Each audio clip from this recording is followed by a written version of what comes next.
Handstand push-up isometrics, covered in this video.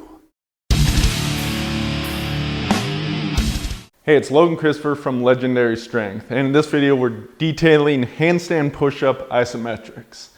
Isometrics are a very common thing to get involved in when starting to do handstand push-ups, and this is because most people don't have the strength to do handstand push-ups in the first place. I know I didn't, so started in a handstand, which is a hold, which is a type of isometric. And then you can begin to lower, you can work with things like negatives, you can work with things like partials, which is one of my favorite ways of progressing with these, but you can also use isometrics, and some combination of these different methods seems to work really well. So let's talk about what this looks like. You get into a handstand, you can lower down and then hold just a certain area.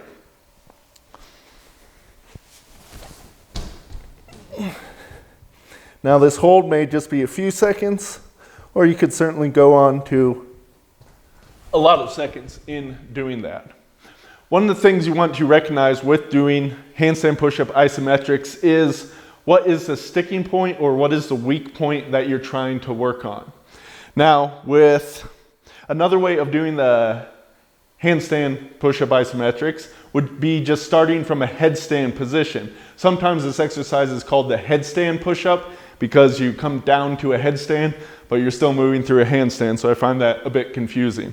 And from that position, you then push into the ground, and you may do this even if you do not have the strength to do a handstand push-up. This is one of the key points in isometrics that many people do not quite understand. A hold is an isometrics, and then just pushing with all your might, even though you may be holding a position, is also an isometric, but they're kind of different in how they're working. So that would look like this.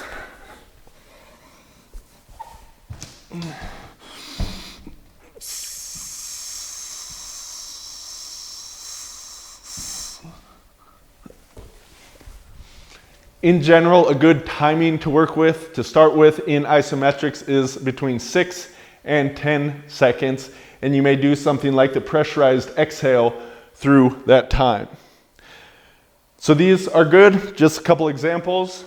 And for those that are a bit on the stronger side, this is something I've been doing recently in working with increasing my reps in the full range handstand push-up, is just going to the top of your head in that headstand position is great, good place to get to, but that's really only a partial press.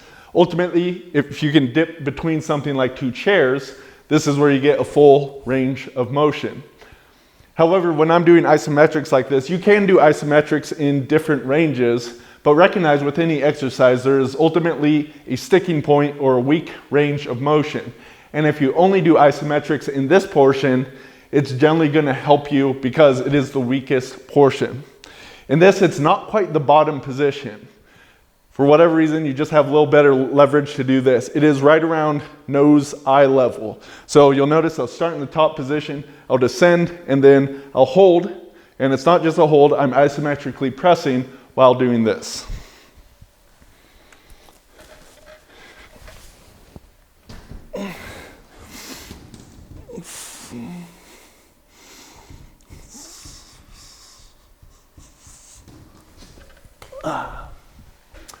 So these are a few ways you may experiment with doing isometrics in the handstand push-up. It seems to work really well. I've been incorporating these into my training the past couple of months, and what I'm able to do just keeps on progressing.